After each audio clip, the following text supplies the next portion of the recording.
प्रधानमंत्री जन औषधि दिवस मनाया जा रहा है पूरे भारतवर्ष में, और ये 2018 से हर वर्ष में मनाया जा रहा है। इसमें जो गरीबों को दवाइयाँ हैं वो 80 से 50% कम दामों में मिलती है, और ये हमारे माननीय प्रधानमंत्री जी की सोच है कि स्वास्थ्य, स्पेशली जो पहले 2014 से माना जाता था कि सिर्फ अमीरों की देखभाल करता है स्वास्थ्य मंत्रालय, आज गरीबों की अधिक देखभाल कर रहा है। ये चाहे दवाइयाँ कम दामों में बेचकर हो या आयुष्मान भारत द्वारा गरीबों को 5 लाख तक की फ्री में उनकी मेडिसिन और उनके ऑपरेशंस का हर साल 5 लाख तक की वो ले सकते हैं सुविधा।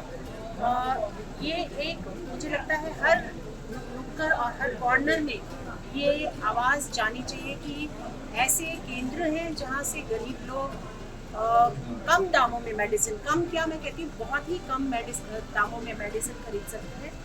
और ये लोगों के, मुझे लगता है अगर हम डेवलप नेशन की बात करें तो लोग और चीज़ों में पैसा खर्च पाएंगे अगर उनके पैसे दवाइयों में बचते हैं। महिलाओं के लिए बहुत अच्छा है क्योंकि महिलाओं का जो स्वास्थ्य है वो लास्ट होता है प्रायोरिटी में, और जब पैसा नहीं होता परिवार के पास तो महिलाओं की देखभाल नहीं हो पाती।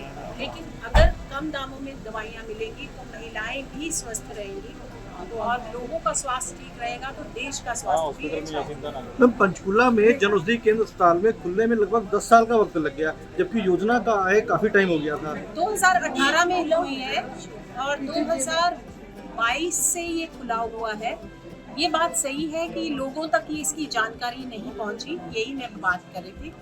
हमें मीडिया द्वारा, सोशल मीडिया द्वारा लोगों तक जानकारी देनी है कि ये स्वास्थ्य, ये केंद्र जो है प्रधानमंत्री जन औषधि केंद्र पंचकुला के सेक्टर 6 में हॉस्पिटल में खुला हुआ है। मैंने मैडम को भी बोला है कि यहाँ पर और मेडिसिन होनी चाहिए, यहाँ क्वालिटी और क्वांटिटी ज़्यादा होनी चाहिए। तो क्वांटिटी अभी कम है, यानी डिफरेंट टाइप्स ऑफ मेडिसिन होनी चाहिए जो नहीं है, टाइप्स कम है। मुझे इसका जानकारी नहीं है, अगर यहाँ पे कम है तो मैं मंत्री जी से भी बात करूँगी, स्वास्थ्य मंत्री से बात करूँगी कि यहाँ पे जिन डॉक्टर्स की कमी है उनको यहाँ पे पोस्ट किया जाए। रेखा मैम, जिस प्रकार से 30 करोड़ रुपया जो बताया गया है जब से जन औषधि केंद्र बने हैं, उसको लेके क्या कहेंगे? देखिए 30 करोड़ जनता का है तो आप, ये जनता की पॉकेट में गया है, और जिनके पास 30 करोड़ में से थोड़ा थोड़ा पैसा बचा है वो पैसा उन्होंने अपने परिवार को देखभाल में, बच्चों की पढ़ाई में, अपनी जीवन को अच्छा करने में लगाया होगा।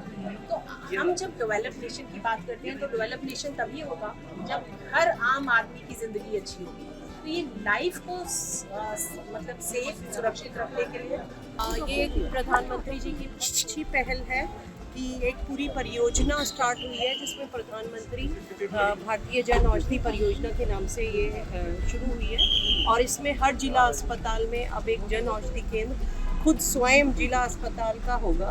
वैसे यहाँ पे पंचकुला में सेक्टर 6 में ऑलरेडी एक जन औषधि केंद्र चल रहा था, लेकिन अब ये सिविल अस्पताल का केंद्र है और इसमें जो भी जेनेरिक मेडिसिन्स हैं जो किसी भी वजह से अंदर अगर नहीं मिल पा रही है दवा, तो अभी तक अगर मार्केट से लेनी पड़ती थी बहुत महंगी पड़ती थी, तो वो यहाँ 50 से 80-90% तक उसकी रेट कम होते हैं और मरीज जाके वहाँ से ले पाएंगे उपलब्ध। हम धीरे धीरे उसका नंबर एज पर डिमांड बढ़ाते रहेंगे, मेडिसिन की सप्लाई बढ़ती रहेगी। तो ये एक बहुत अच्छा स्टेप है जिससे लोगों को फाइनेंशियल फ़ायदा बहुत ज़्यादा। तो ये अस्पताल में ही रहेगा या कहीं मतलब बाहर भी इसको आगे खोलने की कोई योजना रहेगी? अभी फिलहाल जिला अस्पताल के लिए खुले हैं, लेकिन डेफिनेटली जैसे जैसे डिमांड रहेगी, अगर मतलब वो रहेगा तो हम SDH CHC लेवल तक भी इसको प्रयास करेंगे कि आगे ये हम बढ़ा।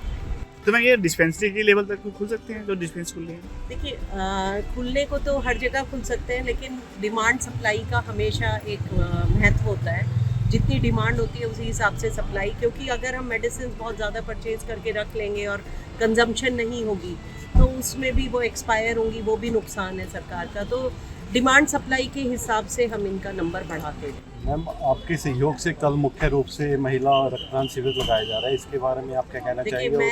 महिलाओं को कैसे इस चीज़ के लिए प्रेरित करेंगे? हमेशा मतलब ये था कि वुमेंस डे पे इस बार कुछ हम नया करें, तो ये एक मेरी सोच थी कि इस बार नए में हम एक वुमेन का ब्लड डोनेशन कैंप लगाएं। इससे बहुत सारे मैसेज समाज को जाएंगे। एक तो ये है कि वुमेन मतलब हर तरह से आदमियों से कदम मिलाकर चल रही हैं। अभी तक कोई 2-4 महिला कभी ब्लड देती थी, लेकिन कल का कैंप इसलिए अनोखा रहेगा क्योंकि उसमें मेरा टारगेट सिर्फ महिलाओं का ब्लड डोनेशन कराना है। तो उसमें हम एक तो फिटनेस का लेवल, महिलाओं में जागरूकता ये आएगी कि हमें भी फिट रहना है कि हम भी ब्लड डोनेट कर सकें। दूसरा, जो फिट महिला हैं वो आगे आएंगी। अभी कहीं ना कहीं महिलाओं में एक डर मैंने देखा है रहता है। जैसे हम यहाँ रजिस्टर कर रहे थे तो कहीं ना कहीं वो संकोच करती हैं कि नहीं हम ब्लड देंगे, हम कैसे देंगे। तो वो वाला एक संकोच कहीं ना कहीं उनके दिमाग से निकालना ज़रूरी है। और हेल्थ पॉइंट ऑफ व्यू से हमेशा ब्लड डोनेशन बेटर रहता है क्योंकि जो नई मतलब ब्लड की सेल्स हैं बोन मैरो में, लिवर में, वो बनने लगती हैं और उससे लिवर की हेल्थ, हार्ट की हेल्थ और हमारी ब्लड सेल्स वो मतलब न्यू उसमें एक्टिविटी होती है और उससे इन हेल्थ ये वाले जो पार्ट्स हैं बॉडी के वो ज़्यादा अच्छा काम करते हैं। तो ये मैसेज एक मैं समाज को देना चाहती हूँ कि महिलाएं आदमियों से कहीं परे नहीं हैं, पीछे नहीं हैं। जब कभी किसी भी चीज़ का स्टेप हो तो जैसे मैडम ने भी कहा, खाली महिलाएं ग्रांट लेने के लिए और लेने के लिए नहीं है, देने के लिए भी हैं। तो महिलाएं एक इतना अच्छा जन कार्य करेंगी कि ब्लड डोनेशन करेगी। आगे आगे मेरा महिलाओं के लिए एफर्ट्स और ज़्यादा तेज है। देखिए, देश के प्रधानमंत्री नरेंद्र मोदी जी के आगमन के बाद में देश में बहुत सारे नवाचार हुए और जो सामान्य व्यक्ति है उसकी पीड़ा को समझ के उसको आरोग्य की प्राप्ति कैसे हो, उसमें बहुत सारे चिकित्सा और स्वास्थ्य व्यवस्थाओं को लेकर बड़े बदलाव हुए, रिफॉर्म हुए। उसमें आयुष्मान अपने आप में एक महती योजना है, लेकिन जन औषधि के जरिए लोगों को सस्ती दवाई मिले, अच्छी गुणवत्तापूर्ण दवाई मिले, उसके लिए पूरे देश भर में प्रयास हैं। और लगभग देश के हर हिस्से में इस तरीके के जन औषधि केंद्रों से आम व्यक्ति को सामान्य तौर पर अच्छी सहायता रिलीफ मिली है। तो मैं समझता हूँ कि आज हरियाणा में भी इस चिकित्सालय में ये शुरुआत यहाँ के रोगियों के लिए प्रधानमंत्री जी की अभिनव शुरुआत। सर, आज हरियाणा सरकार का बजट सत्र हो रहा है, कांग्रेस अपना नेता तय नहीं कर रही, क्या कहेंगे इससे? कांग्रेस में तो अब नेताओं का भी अभाव है, कार्यकर्ताओं का भी अभाव है, थोड़े दिन में वोटर का भी अभाव होने वाला है, इसलिए वो तय कर नहीं पाएंगे।